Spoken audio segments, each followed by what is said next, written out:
Welcome to the Shopify Happy Hour. On this show, you'll hear from Shopify founders, operators, and experts on growth marketing strategies, lessons learned from the trenches, and other nuggets of e-commerce wisdom shared over a different drink each episode.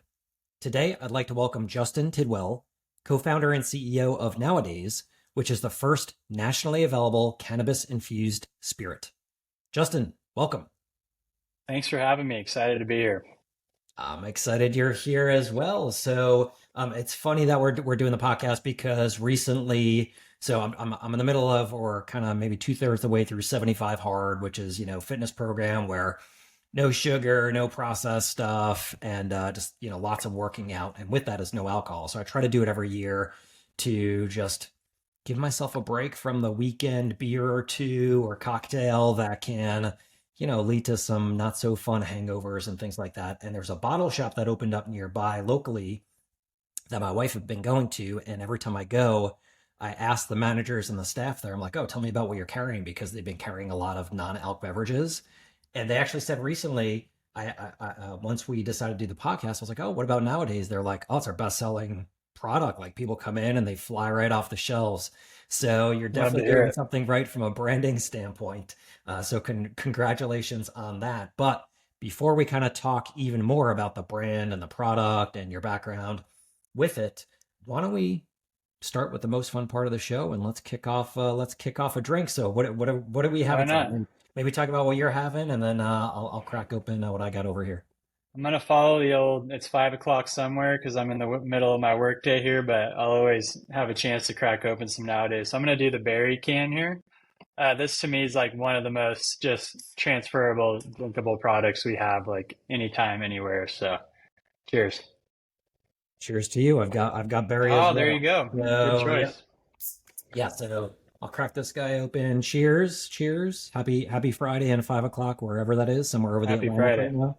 I'm heading home early today after this.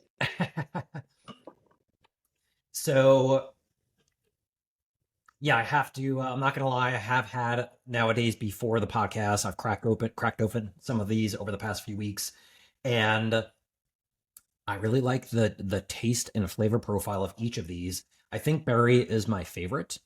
It's the sparklingness, like the all Hmm. the bubbles. I nerd out on bubbles. I'm a big beer guy, and so I nerd out Oh, on nice. the nitrogenation and kind of the size and mouthfeel of carbonation. I think it actually makes a big difference for beverages, whether you're having just sparkling water or an alcoholic beverage or something like this. And the carbonation, I think, is really nice. The berry flavor is definitely there, but it's not too much. It's not very sweet. It's just a very light, kind of nice flavor profile. And yeah, very good job on that. Maybe if you can talk about what we're drinking, what's in it, and how did you come up with this particular flavor profile or set of SKUs that you're now selling for the canned beverages specifically? Yeah, so really, we're one of those companies that, our supply chain team hates us because our mantra is we're not going to launch a product unless we feel 100% about it, not 99, not 99.9, 100%. So it takes us a long time and a lot of back and forth to get products to market because of that. But it's something that we know we feel really good about once it hits the market and that we could, I'll sign my personal name on it every time somebody drinks it. And so in our canned beverages, they're really our flagship product we launched was a 750 ml bottle, a style to replace vodka, replace tequila, make cocktails, take shots. And we launched that at crazy success, which we'll get into later. But a frequent question we got from people was, hey, I want something on the go. I want something that I can take to a friend's party. I could bring on the golf course. Like, give us a can, give us a can. So it really was driven by popular demand of like, we got to keep the people happy. So we wanted to come out with a group of flavors. So our initial flavors were citrus, berry, original, which is our proprietary tropical blend, and spicy lime. And we wanted to give something that we felt like checked the box of everybody's flavor profile who was at the party, depending on what type of mood they're in. So really a lot of quality and R&D behind it, but happy to hear that you like the flavor. Yeah, it's fantastic. These are very easy drinkers. It's pretty cold right now. We're in the middle of winter, and I'm in North Carolina, and North Carolina winters can either be 75 and sunny or 20 Yeah. and rainy. And today's been kind of, freezing rain, super cold. But this is a very easy drinker. Be great in warm weather, great in cold weather. So you really nailed that. Can you talk about how you go through from having the idea? So it sounds like, you launched with one product, more of the cocktail style, and then moved into the canned beverages based on consumer feedback. How did you get to the point where you knew you had enough feedback where it was worth pursuing this product set? And then once you have that, what does your process look like to then turning that idea into what we have now in terms of testing the marketplace, figuring out which flavors to go after, all that? Can you walk us through how all of that works?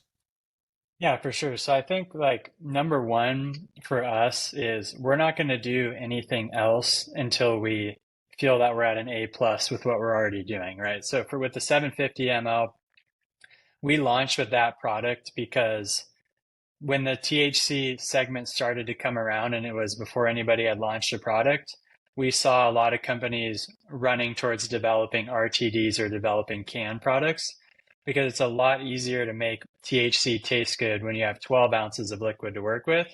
Where in our RTD product, we have 1.5 ounces to make that same amount of THC taste good.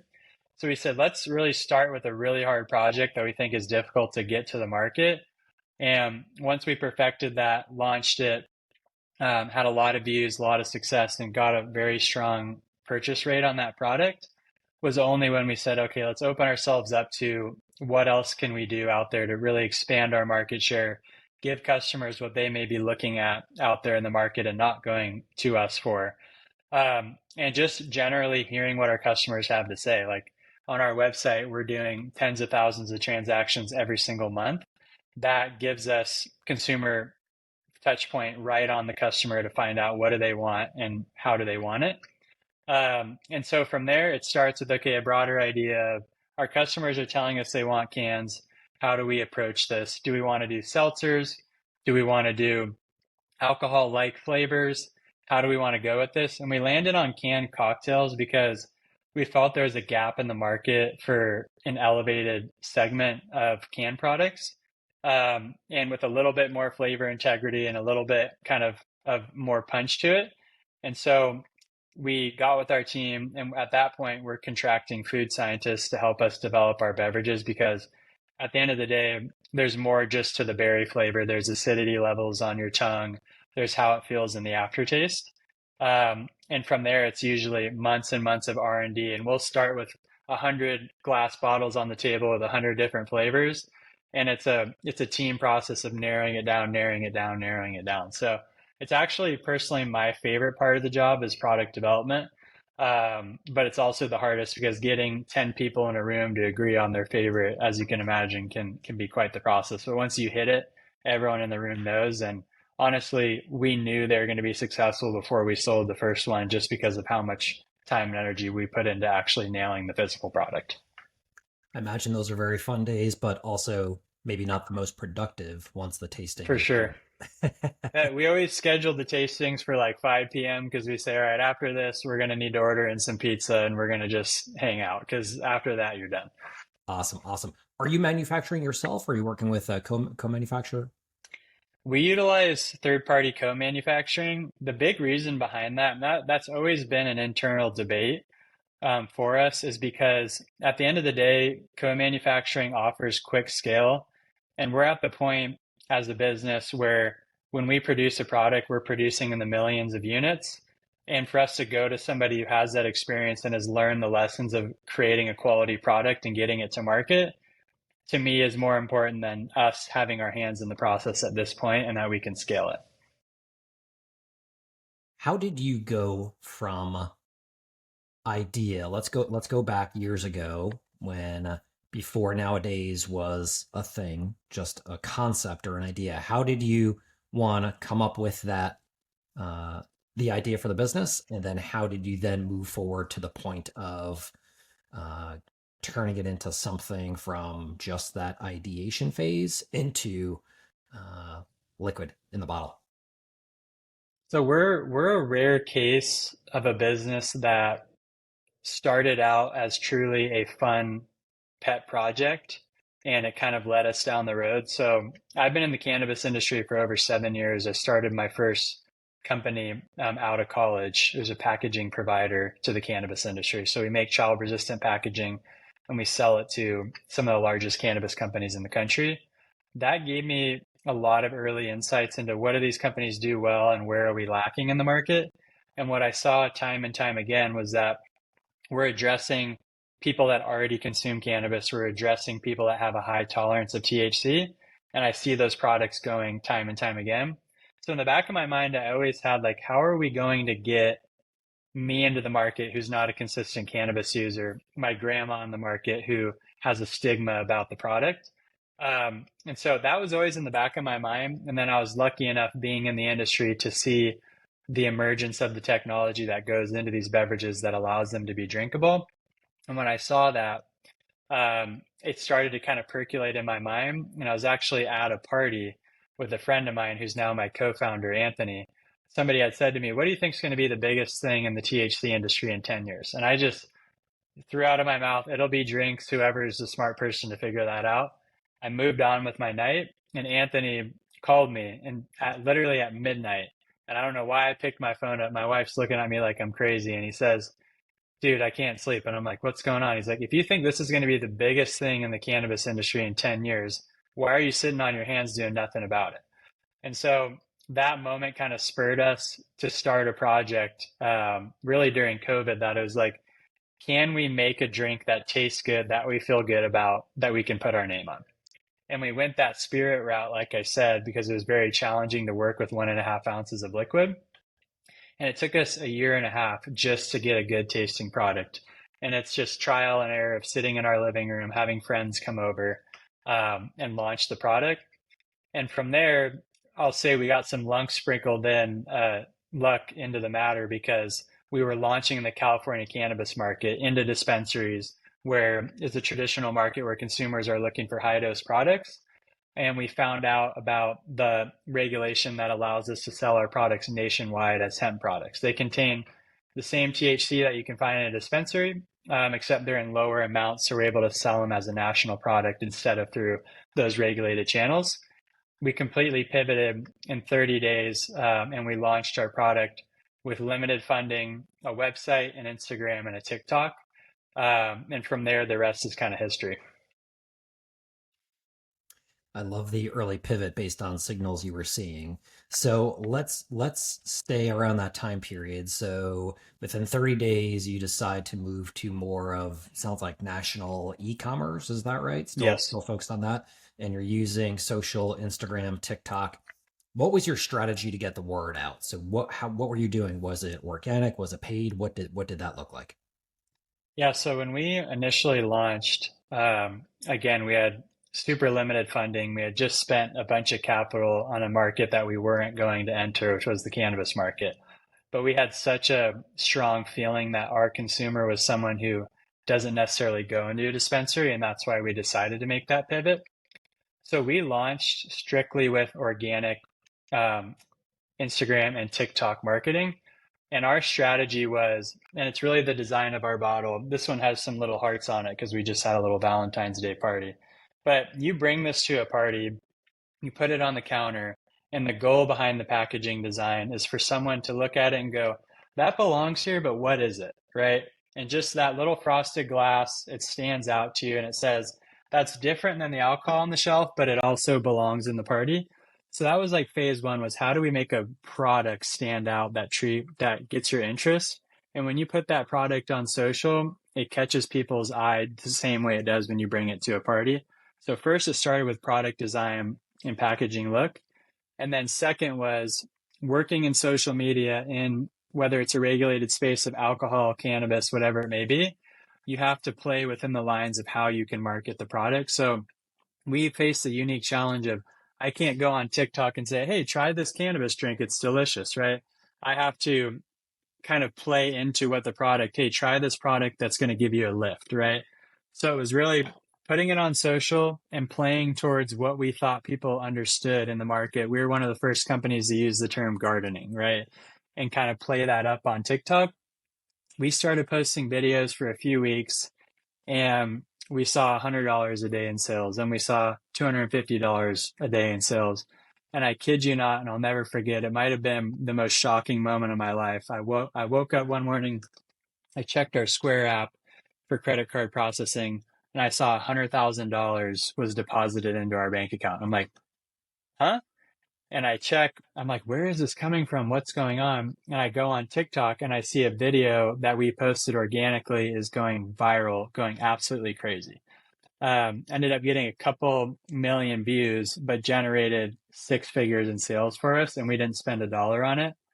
So honestly, we started and I was like, let's get the word out. But I didn't realize, okay, now this tool is extremely powerful. And how do we actually use this for us? So we put a big focus. Our first full year on organic TikTok is all how we built our business.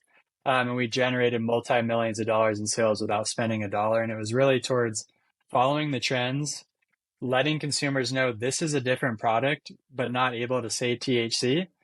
And then quickly driving them to our site to learn more. So it's kind of a three-stage strategy, but our first entire year was solely organic. I think that's the e-commerce brand owner's dream, is to wake up with It, a it, load of cash hitting their bank and account. honestly, like I talk to a lot of young founders and people getting started, and I almost hate our story because that's a one in a million thing to happen. And like, I'm aware of that. So I tell people, I'm like, hey, don't expect to wake up with six figures, like of sales, in your second week because something went viral on TikTok. But on the flip side, it's very possible if you can communicate your product.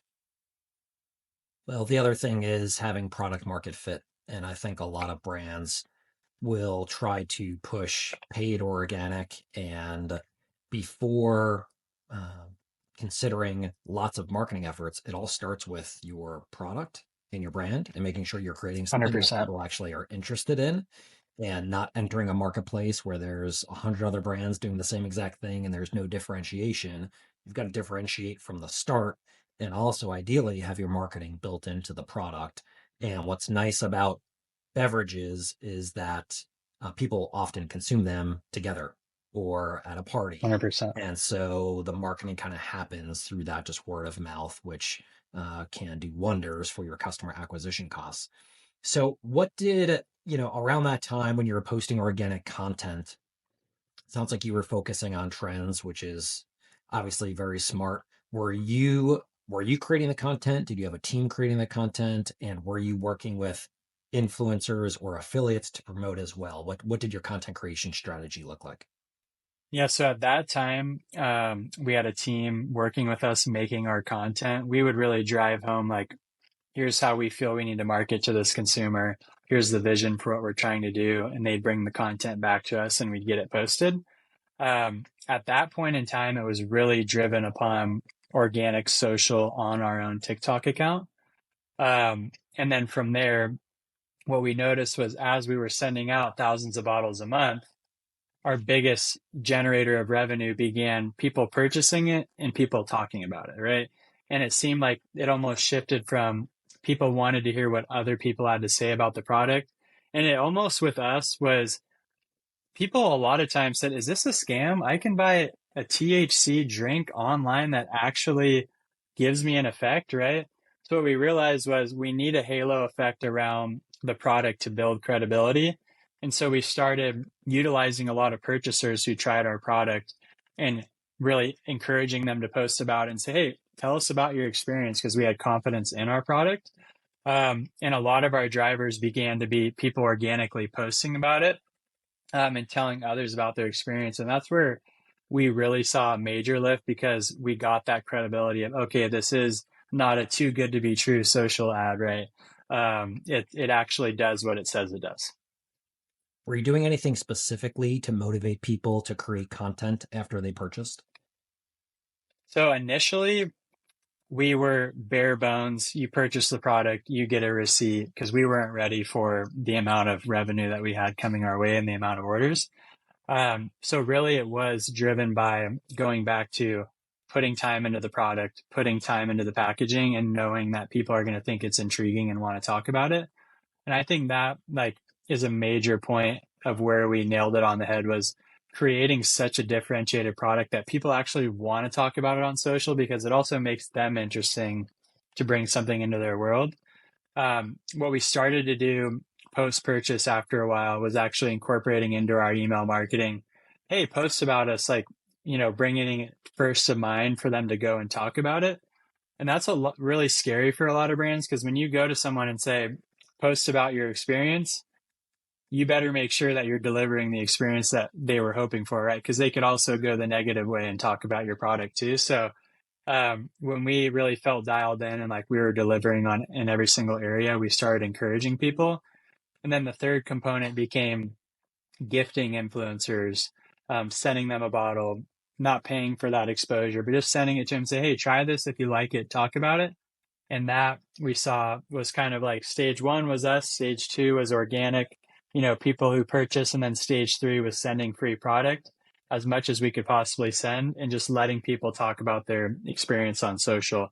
And it really just started to create kind of a massive buzz effect around our product. How are you finding those influencers? And were you having some type of agreement up front, like, hey, we're going to send this to you and we'd love you to create content? Or were you just getting a list and then just kind of sending it out? What did that look like? Yeah, so for us, it was really about paying attention to social. I think social is the same thing as TV. It's the same thing as media. Who is relevant at that time? Where if you think of TV, what is the hot show, right? Is it Modern Family at that time? Like that's where you want to get attention. It's the same thing with social. There's certain individuals at that time that are relevant. So it's staying in touch with that. Who do we feel is a good representative of our product, representative of our brand?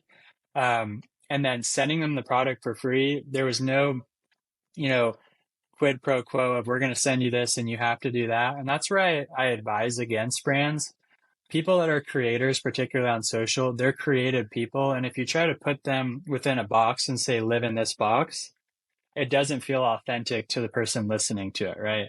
If you pay me to go, hey, I love this product, buy it, versus somebody pouring it, tasting it, going, oh my gosh, that's really good, and having a real experience, I think your return on investment is going to be far more. And we noticed that with our viral videos, 10 times out of 10, they were people talking about their actual experience with our product versus, a promo ad where they got to read off a sheet. Authenticity works. People It can does. feel it and sense it, whether it's in person or online. Are you doing all of that, let's say influencer outreach and management? Are you using a platform for it, or do you have people kind of doing it manually? So we have an internal marketing team. So we have somebody that at this point is in charge of social media management, and their literal full-time job now, because of the success we saw organically in the past, is find who's trending, find who's relevant, get some product in their hands, and let the rest go for itself. So when I log in to our social, the amount of tagging that we have on a daily basis is like I used to look at every single one. Now I'm like, I don't have enough hours in the day to see the amount of people that are talking about the product. And that also drives what's cool about it is you get people starting to reach out to you at some point. So now we have, 10, 20, 30 large influencers a day just saying, saw this post, would love to try it. Right. So it starts to do the job for you once you create enough energy around it. Love it. Sounds like the perfect job for the right person. Just Yeah. living in social, finding cool It people, is a and great job for love sure. it. I tell her every day, I'm like, you got one of the best jobs in the company. Nice, nice, good stuff. So, who is who's buying this stuff? What type of person is purchasing nowadays? And do you see any difference between the canned beverages and more of the spirit, the let's say more of the what would you call it? The glass bottle Yeah, cocktail. the 750 ml or bottle is what 750 we call Yep, yep. it. So we put a lot of thought into the design of our brand, and the main driver behind it was, in our opinion, who's going to drive people at a party to try something new.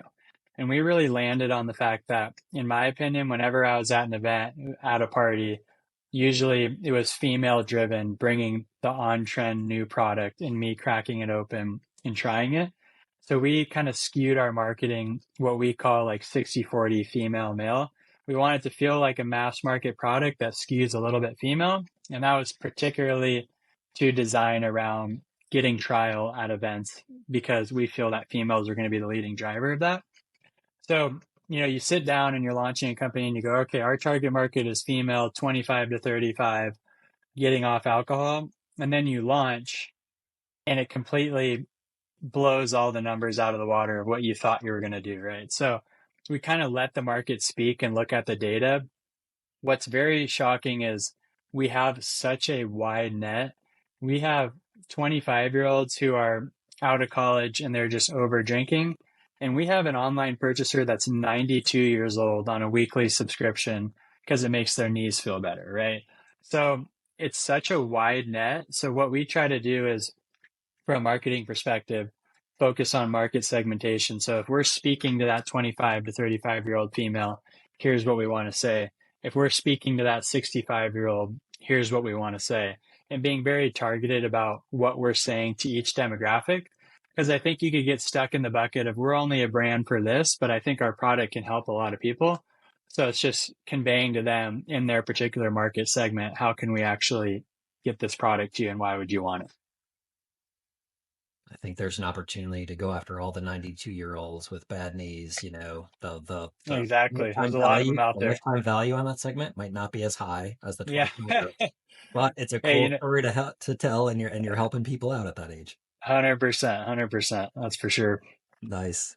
So, a lot of this sounds like you're doing lots of influencer and organic focused on e-com. What other marketing strategies have you tried that have worked? Yeah. So once we kind of took off as a brand and we went from a point of will people like this product to we know people like it, now we just have to get in front of people. We've started to deploy hundreds of different tactics. The benefit that we have of going organic as a brand was that we built an email list organically of over 500,000 individuals who intently signed up on our website. So I always say, like, we have our backbone in order, which is our email subscribers. Those people are purchasing at an extremely high repeat rate. They're there. They're kind of the cornerstone of our business. And now it's how do we go out and build upon that? So now we deploy social media ads. So we're spending on Meta, we're spending on TikTok. We're about to join AppLovin and really kind of ramp that up and seeing very positive kind of CAC LTV ratios. We're profitable on first purchase, just kind of focusing on doing things the right way. We've dabbled into programmatic marketing. I think that's very hit or miss. If you're wanting to build top of funnel and build brand awareness, I think it's great, but it's hard to get a kind of dollar for dollar attribution of what you're going to do there. And then I think the last piece that's been big for us is getting out in the real world and letting people taste it, letting people try it. We have a very robust sales team. We're partnered with alcohol distribution across the country. And we feel that our D2C success is a strong indicator of what we can do in retail. And so getting liquid to lips is the easiest way to put it and being in front of people wherever they are. Are you seeing where are you seeing more growth, D2C or retail right now? It's kind of interesting because we look, at the end of the month with our finance team on like what's going on. For what we're seeing, it's very fast growth, but steady D2C. And what you see on wholesale is almost a hockey stick type approach where you're investing a ton down here, but then you're working to get to this point, right? So for us, having consumers know about us because of social gives us easier brand recognition on the shelf. So I always prefer to be digitally led first, let consumers try it online, perfect your product, perfect your messaging. Because once you go to retail, it's highly expensive and it's highly long term. So you need to be ready to approach that customer exactly how they want to communicate with you. So online's a great way to trial, great way to get awareness. And then I think retail is more of a long term play. So for retail, for a THC beverage, what options do you have? Because so it sounds like, this could be something that could work at a cocktail lounge, right? Where you've got mixologists who are using this to make different drinks or just serving it straight or at a regular bar. But then there's also, places like Total Wine. Then there's beverage distributors. So wine shops, there's lots of different options. Where do you see the I guess, opportunities in retail based on the type of uh, distribution outlet? Our segment is extremely interesting, right? Because 2 years ago, 3 years ago, nobody knew or could buy a THC beverage online, right? Or in a store, in a traditional outlet. So we're what we call like an unregulated category at this point. So we self-regulate. So what that means is on our website, we're IDing on every single customer. We're making sure everybody's 21 plus. That's extremely important because as we build a new category and we want it to be very credible. So when it came to retail, we wanted to only work with partners that could take that mindset and expand it. So we exclusively partner with alcohol distributors to distribute our product to retailers because they're set up to work within a regulated system and make sure our products are only going to 21 plus outlets. So our biggest driver of revenue right now are off-premise liquor stores. That's kind of where our product is living, where consumers are finding us and buying our products. And I will give a shout out to Total Wine because they're an absolutely massive business that's leaned very heavily into this category. And they've done a great job of showing the potential of what can be done here if everybody acts responsibly, make sure as we ID and make sure we have tested product. Well, I think the demand is there, right? That's been proven. You've proven that. There's some other brands in the space that have proven that, and I think it's been a long time coming because for For sure. years it was, you have alcohol, beer, wine, spirits, drink at home, go to parties, go to cocktail bars, breweries, uh, and then people were smoking weed, right? Typically at home or at parties, not really out in public, just at home. But the blend of this makes sense because as people have been more health conscious over the past, let's say, decade or so, and as there's more and more studies coming out about, the harm of alcohol, people want other options. And what I like about, let's say, functional beverages, including beverages that have THC, is it's just another option when you go out or you go to Total Wine or you go to the supermarket or a bottle shop or out to get a cocktail. I think more options are better for everybody, as long as there's some guardrails in place. Yeah.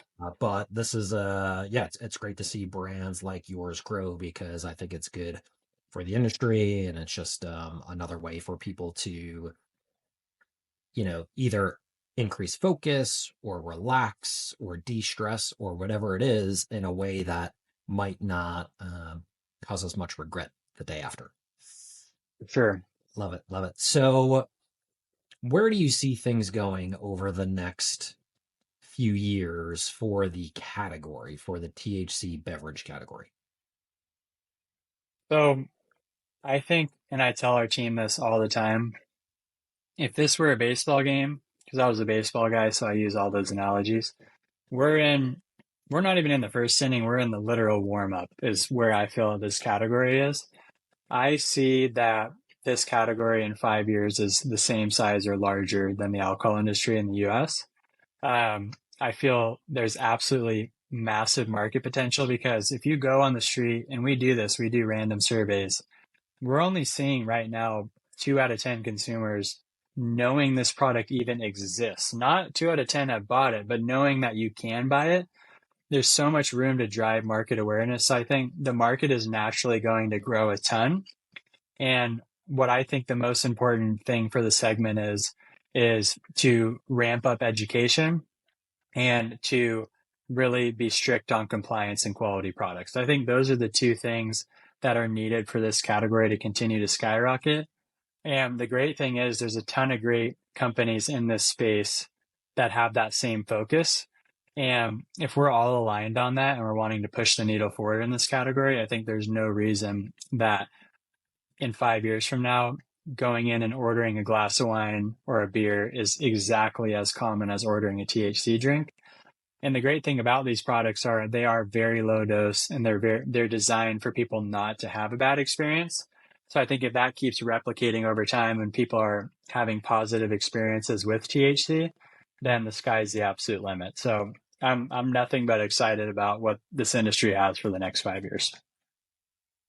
What's been your most surreal moment since launching the brand, besides waking I up think, with 100,000? yeah, yeah. So we ended up doing $1 million in our first 90 days in business just on our website. That was kind of moment number one for me. It was like validation of when you think someone's going to like this and then you know someone's going to like it. I think number two for me is when we first started, it was me and my co-founder answering the customer service emails, ordering the product, doing everything from A to Z. For me, it was we had our team meeting out here in January where we brought our entire team, got over 40 full-time team members now, and seeing that we've not only built a great product, but we built a great company with great people.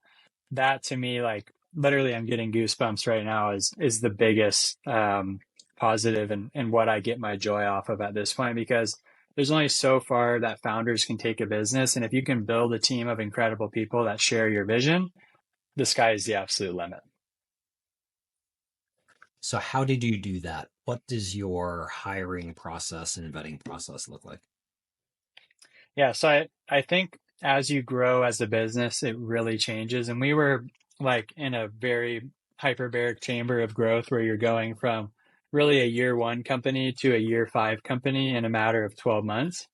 So when I'm first hiring, number one, I'm looking for people over track record number one. Like I'm really talking to the person, understanding them as a human being and what drives them, and I'm looking for people that I see that it factor in them. Like you're going to be able to deliver and drive this business forward, even if I'm not there to help you and hold your hand.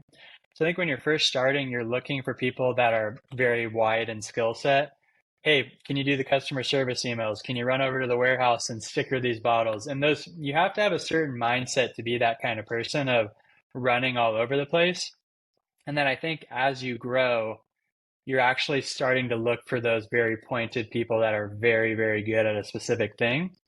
So I think it's like when you're getting going, like you want that guy that's going to be up at midnight or a girl and do whatever it takes to make sure those emails are answered and the orders shipped the next day. And when you're at our stage of the business, I want somebody that can exactly tell me what's the best thing we can do in this specific category to help us grow. So I think it's knowing your stage of the business and always, always, always hiring for the person before their pedigree, because I think 10 times out of 10 you're going to get a better result with somebody who is in the game versus just maybe has a nice degree or had a few good jobs. So you hire for person. So I assume your personality, buy into the culture and the mission, as opposed to just resume, right? So 100%. I think like number one, are you passionate about the product? Because if you're passionate about what we're doing and what we're trying to change, that's going to drive you on the days where they're not good days, and there's a lot of them when you're starting out. And then I think secondly is really looking for people that are willing to go above and beyond and understand that when you're starting out, it's not necessarily a 9 to 5. It might be you're on call for whatever it may be, and you don't feel bad calling those people because you tell them up front, here's what you're signing up for. If you're good with this, you're going to have a great experience, and if you're not, it's probably not for you. So I look at it like a two-way interview, and I usually tell people, here's all the bad things you're going to experience. If you still want to do this, come work for us. I love it. So other than so when you onboard people, so you go through the interviewing process, sounds like you're very transparent, which is super important. And then other than the team tastings, which sounds super fun, what else are you doing to keep people kind of locked into the mission, bought into the brand, and building and enhancing the culture over time? So when we were first starting out, like we didn't even have a training manual, right? It was like hey, start here. We got 1,000 emails. Like, let's go, right? So, and then as you grow, I think continuing to keep the organization engaged, and you have, 50 people versus one, you got to keep everybody connected. So I think number one is like making sure you have clear lines of communication throughout the organization. And like I tell everyone on our team, and I interview every single person that we end up hiring, is whatever you need, you can reach out to me anytime or anyone else in our organization, because we want you to know what's going on in our business. And so, really keeping a transparent and fluid organization where people could talk to whoever they need to and to get answers from the top down. And then having that structured so we have a quarterly, here's exactly where we're at in our business, where we're pacing for from a metrics standpoint, and really opening the floor to everyone and saying, hey, what do you think we can do to improve ourselves as a business and get better? So I think if everybody's on that mission together, it's going to help drive the end result at the end of the day. Secondly, it's allocating the budget for people to get together and have fun. Just like in January, we spent a significant amount of money just to have our team out here, but you can't put a dollar amount on having a team that's connected and driven and bought into a mission. So it's really investing in that as a business and budgeting for it. So making sure that we're doing that at least once a year. Everybody gets together, gets to go on a boat, gets to have dinner, gets to have fun. And then I think the third piece is just recognizing people at the end of the day, because you talk to a lot of people, whether they're in large organizations or small, and it's, hey, when was the last time you were recognized for your work? And sometimes people say never, right? So having a lot of mechanisms in place to recognize people when they do get wins, and just like we're on a mission together, and like I want to feel close to the people that I'm building with, and so just driving that home through the organization is big for us. Well, sounds like it's working based on the growth trajectory. So strong work there. Okay, so let's move on to the speed round. So each answer 30 to 60 seconds or less. All What right. is one of your most recommended books? Ooh, I am a big reader, so that's a tough one. I'm gonna say actually John Rockefeller's letters to his son.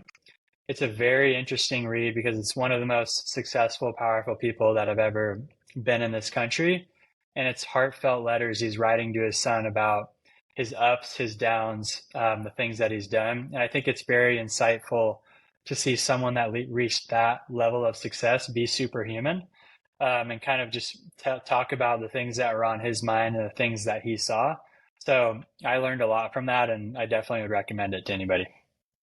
I have not read that. I'm going to add it to my list. Sounds similar to, so George Bush Sr. had a book, I believe, called Letters. And same thing, I remember I read that years ago. And, personality comes through when you're For writing sure. handwritten physical letters to family or friends or acquaintances. So nice. Great recommendation. What's an under the radar product or brand you've used and like, but most people don't know about? Um, Man, so I'll throw two out there. One, I don't know if I can consider them under the radar anymore. One is because I was also on my New Year's grind, right, of getting healthy, getting fit. One is a company called Slate Milk. I don't know if you've heard of that before. They're basically a canned protein drink, low calorie, high protein. That just it tastes like I'm drinking chocolate milk, and it also just gets me my protein. So hats off to those guys. Another one I've seen is a company called Glow Nuts. I don't know if you've heard of them, like GLO, kind of like healthy for you donuts. So that for me, like when I was desperate late night, not allowed to eat a donut, I grabbed for those, and it definitely saved me some sad nights of not being able to have a dessert. Soon to be released There we episode go. All of right. Happy Hour. Awesome. What is one thing in life you do better than most people, and how do you do it? Oh man, it's my wife and I laugh about this all the time because she goes, Justin, you're the most efficient person I've ever met, and it's really annoying. And I think for me, like I have the perfect ability to get something done just to where it needs to be. It's not a 10 out of 10, it's not perfect, but just to where it needs to be to get it done and move on to the next. And I think as an entrepreneur, not being a perfectionist is your best asset. So for me, it's like get it done, move on to the next. So I'd say efficiency for sure.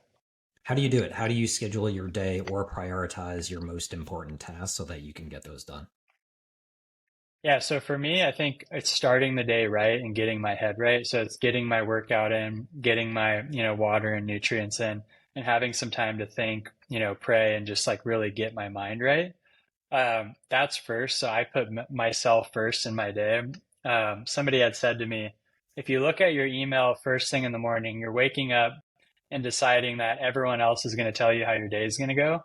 And I kind of take that very seriously. If I'm going to dictate how my day is going to go. Then secondly, I have my most energy from 11 to 2. So I schedule my most deep think things in that time period so that I can really execute and kind of be on.